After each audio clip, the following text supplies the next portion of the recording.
अस्सलाम वालेकुम and welcome to my channel. तो वो स्टूडेंट जो हार्वर्ड यूनिवर्सिटी में एडमिशन के लिए अप्लाई करना चाहते हैं और जानना चाहते हैं कि वो यूनिवर्सिटी आपको कौन कौन से स्कॉलरशिप ऑफर करती है, तो यूएसए की हार्वर्ड यूनिवर्सिटी की एक कम्प्रीहेंसिव डिटेल मैं आपको इस वीडियो में बताने लगा हूँ। अगर आप इंटरेस्टेड है यूएसए में पढ़ना चाह रहे हैं, इसमें मैं आपको अप्रॉक्सीमेट 20 कॉलेजेस की जो डिटेल्स होगी वो शेयर करूंगा, ठीक है, जिसमें आप अपनी चॉइस के मुताबिक कोई भी 20 कॉलेजेस में से ज़्यादा आपको स्कॉलरशिप प्रोवाइड करता है, जो कि इंटरनेशनल स्टूडेंट को प्रोवाइड करता है, ना कि डोमेस्टिक।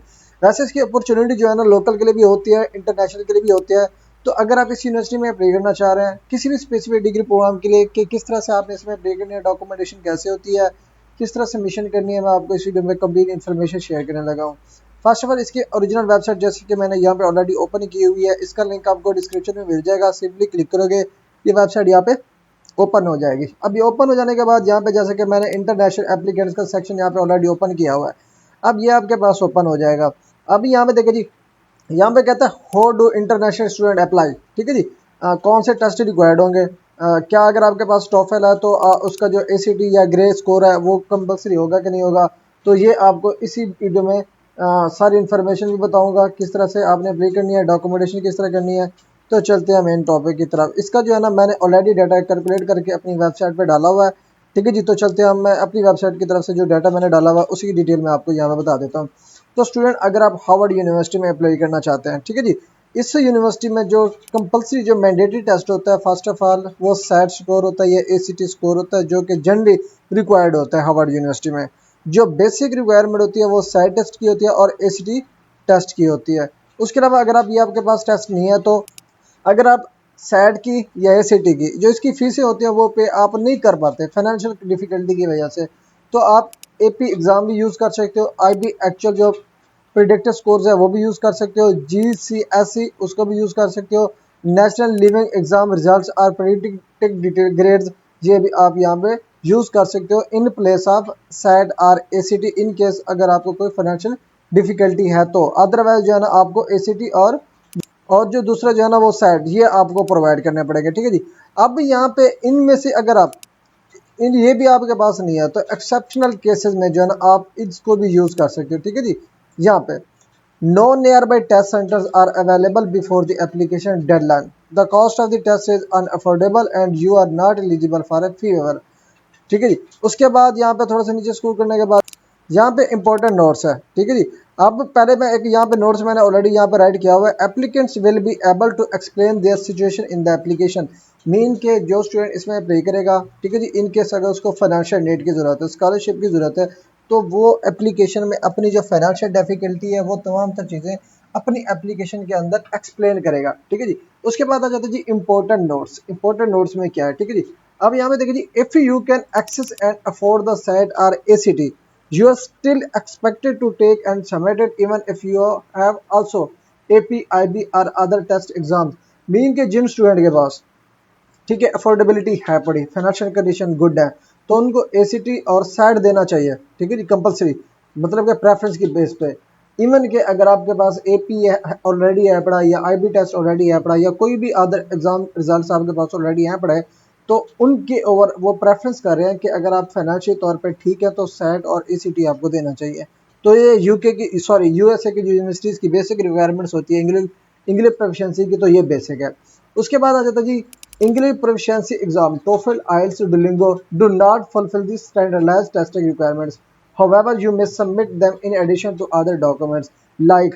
अब आप ये नहीं कह सकते मेरे पास सैड नहीं है, एसीटी नहीं है, या उसके अलावा जो एक्स्ट्रा जो एग्जाम से अगर वो आपके पास नहीं है, तो आप सोच रहे होंगे कि मैं उनकी जगह अपना आइल्स यूज़ कर लेता हूँ या टोफल यूज़ कर लेता हूँ या डुलिंगो यूज़ कर सकता हूँ। तो ऐसा कुछ नहीं होना, आप इसको एडिशनल डॉक्यूमेंट्स या ऑप्शनल डॉक्यूमेंट्स के तौर पे तो यूज़ कर सकते हो, लेकिन एलिजिबिलिटी के तौर पे आप इसको यूज़ नहीं कर सकते कि मैं डुलिंगो या आइलेट्स के तौर पे मैं यूएसए की यूनिवर्सिटी में या हार्वर्ड कॉलेज यूनिवर्सिटी में मैं अप्लाई कर सकता हूँ, ठीक है। उसके बाद आ जाता है यहाँ पे student self reporting. Students are allowed to self report their SAT और ACT score on their application. अब जिन स्टूडेंट के पास सैट होगा या एसीटी होगा, वो उसका स्कोर जो है ना एप्लीकेशन ऑनर जो सबमिट करने लगेगा उसी के साथ ही ये अपलोड करेगा। लेकिन फिजिकल जो रिजल्ट कार्ड होता है अब आपको कहीं भी सबमिट करने की जरूरत नहीं होती, सारा कुछ आपको ऑनलाइन रिपोर्ट करना पड़ता है। उसके अलावा वो स्टूडेंट जो फाइनेंशियल डिफिकल्टी का शिकार है, लो इनकम है और इंटरनेशनल स्टूडेंट है, ठीक है जी, अब इसमें इंटरनेशनल है चाहे अब डोमेस्टिक है, ठीक है जी। जो डोमेस्टिक स्टूडेंट्स होते हैं लो इनकम फैमिलीज में क्वालिफाई फॉर फी वेवर, अब जो उनके डोमेस्टिक स्टूडेंट हैं, ठीक है, उनको फी वेवर की जो है ना एलिजिबिलिटी दे देते हैं कि वो फी वेवर में एलिजिबल है, उनको ऑटोमेटिकली इसमें क्वालिफाई कर लेते हैं। लेकिन जो इंटरनेशनल स्टूडेंट हो गए वो क्वालिफाई नहीं करते फी वेवर में। लेकिन अगर वो टेस्ट की फीस, ये टेस्ट की डिटेल में बता रहा हूँ, लेकिन अगर वो टेस्ट की फीस जो है ना अफोर्ड नहीं कर पाते तो वो एसीटी या सैट की जगह एपी, आईबी, ए लेवल या नेशनल एग्जाम स्कोर्स यहाँ पे यूज़ कर सकते हैं।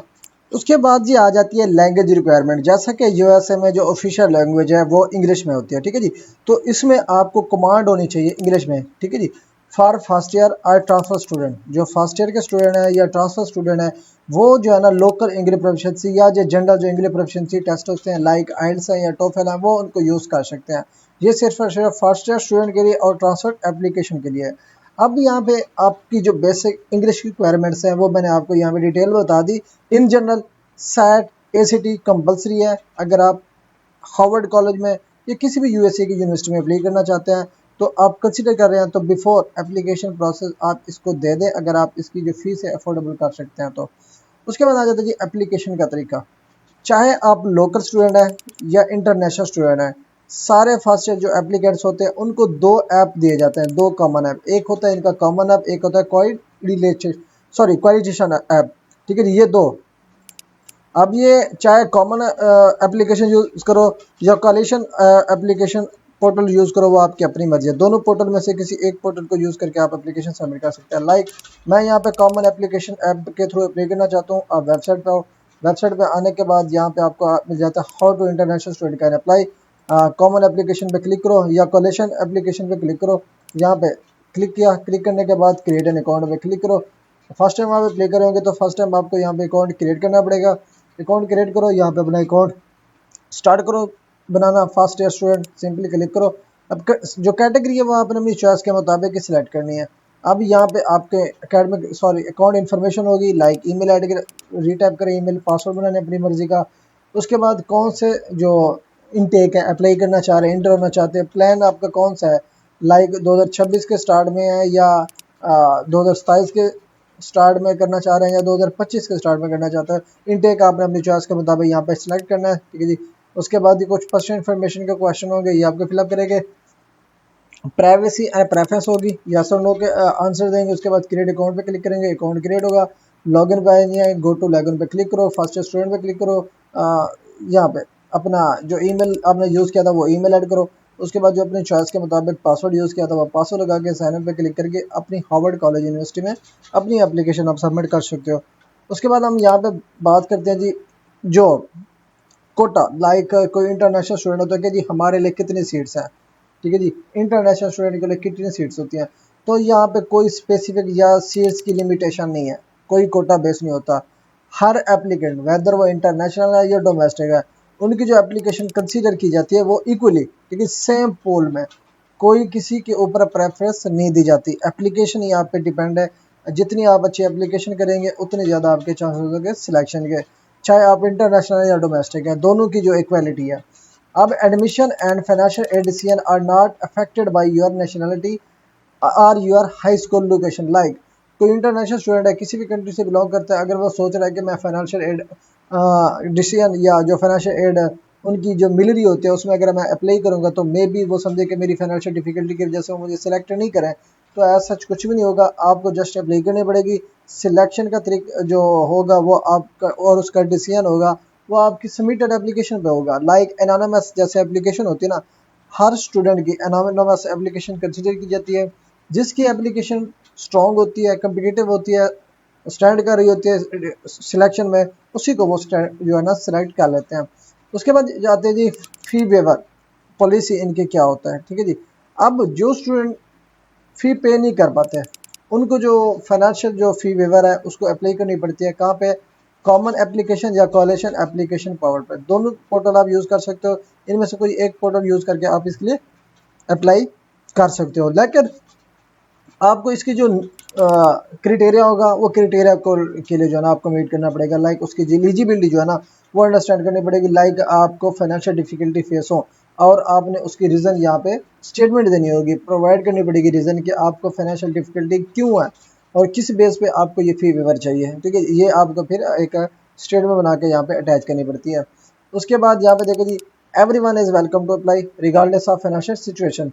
चाहे आपको फाइनेंशियल सिचुएशन है, फाइनेंशियल कंडीशन आपकी अच्छी नहीं है, आपके पास एक्सपेंसेस इतनी नहीं है, तो फिर भी आप इस यूनिवर्सिटी के लिए आप अलाउ है, आपको वेलकम किया जाता है, आप इस यूनिवर्सिटी में अप्लाई कर सकते हैं। उसके बाद यहाँ पे आ जाता है जी ट्रैवल सपोर्ट। लाइक कोई भी इंटरनेशनल स्टूडेंट है, वो सोच रहा होगा कि मैं आने जाने की मुझे टिकट मिलेगी कि नहीं मिलेगी। अब उसका जवाब मैं यहाँ पे बता देता हूँ। आर स्टूडेंट्स, चाहे वो अमेरिकन है या इंटरनेशनल स्टूडेंट है, who receives financial aid also get a travel allowances.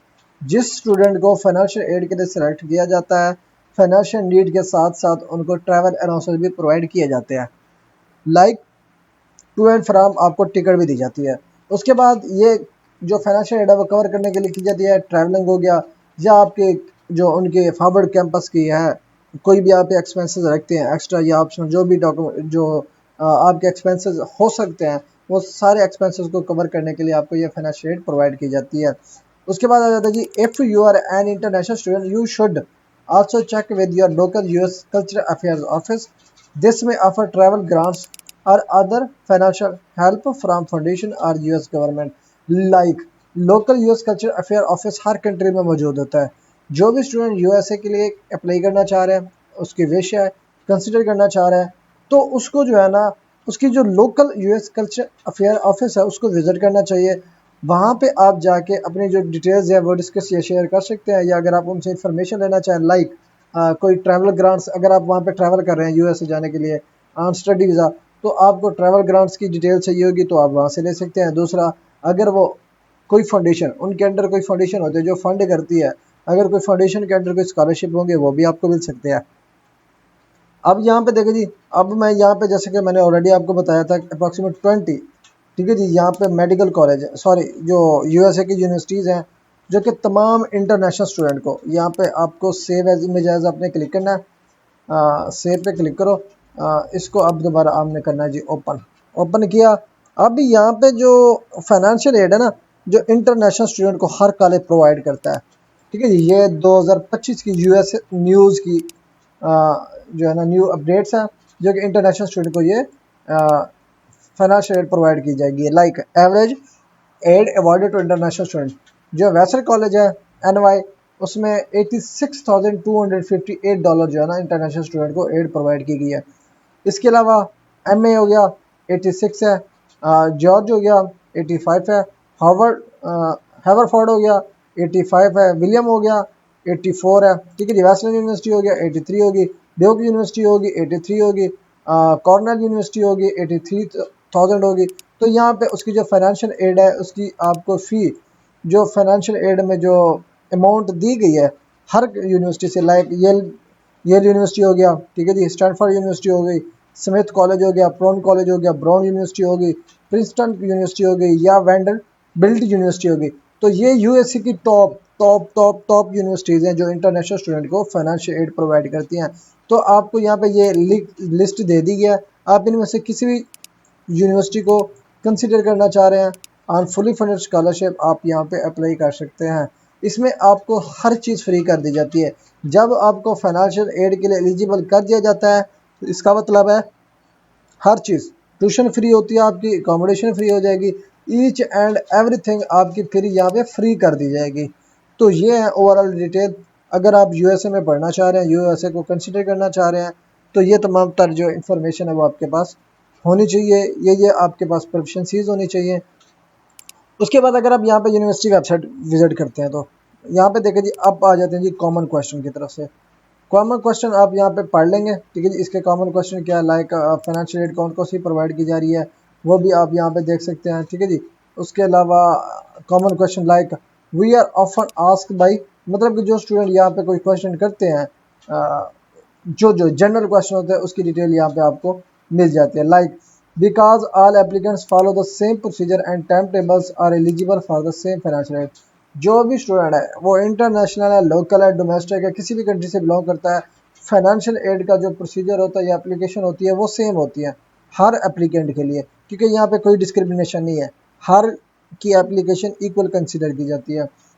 We do not need to categorise individual applicants either international local, जैसे कि मैंने ऑलरेडी बताया हर की एप्लीकेशन इक्वल कंसिडर की जाती है। आपको कोई या किसी को भी प्रायोरिटी नहीं दी जाती कि वेदर वो डोमेस्टिक है जी, यूएसए का स्टूडेंट है तो उसको प्रेफरेंस दी जाए जबकि इंटरनेशनल को ना दी जाए, तो दोनों की एप्लीकेशन इक्वली कंसिडर की जाती है। अब वो उसके बाद जाता है we have foreign citizen applying from American high school and American citizen applying from high school around the world. उसके अलावा when we refer to international division we are generally referring to applicants who apply from school outside the United States। इसको छोड़ दें, ये काम की नहीं है। उसके बाद यदि please note that we do not have quotas. जैसे कि मैंने ऑलरेडी बताया कि कोई स्टूडेंट यहाँ पे पूछते हैं कि यहाँ पे कितनी सीट्स होती हैं, तो यहाँ पे सीट्स की कोई लिमिटेशन नहीं है, ठीक है। और यहाँ पे कोई भी इंटरनेशनल स्टूडेंट के लिए कोटा नहीं होता। Like for example Pakistani student है, पाकिस्तान से अप्लाई करना चाह रहे हैं, वो समझेंगे कि मेरे हमारी 10 सीट्स होंगी, 20 सीट्स होंगी, तो हमें जो है एडमिशन दे दिया जाएगा। तो ऐसा सच कुछ नहीं होना। जिसकी एप्लीकेशन कम्पिटिटिव होगी, जिसकी एप्लीकेशन स्टैंड करेगी, उनकी सिलेक्शन के मुताबिक, उनके क्राइटेरिया के मुताबिक उसको ही सिलेक्ट कर दिया जाएगा। वेदर वो आप पाकिस्तान से बिलोंग करते हैं, इंडिया से बिलोंग करते हैं, या अफगानिस्तान बिलोंग करते हैं, या ईरान से बिलोंग करते हैं, चाहे किसी भी कंट्री से बिलोंग करते हैं, सिलेक्शन प्रोसीजर आपका सेम होगा। उसके बाद यहाँ पे स्टूडेंट थोड़ा सा अबाव आपने स्क्रॉल करना है। इंग्लिश प्रोफिशिएंसी मैंने ऑलरेडी आपको बता दिया। इंटरनेशनल बल्कि translator materials, if you choose to provide translator version of your academic credential or letter recommendation, please note that you should not translate the documents yourself।